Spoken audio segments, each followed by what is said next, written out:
Dear friends, many of us snore.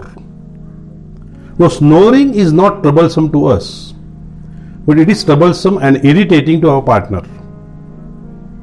Snoring is mostly harmless, but at times, snoring can be a sinister sign of something highly abnormal, especially when during snoring the person stops breathing, which is called as obstructive sleep apnea. In today's video, we shall see what is obstructive sleep apnea and what should one do about it.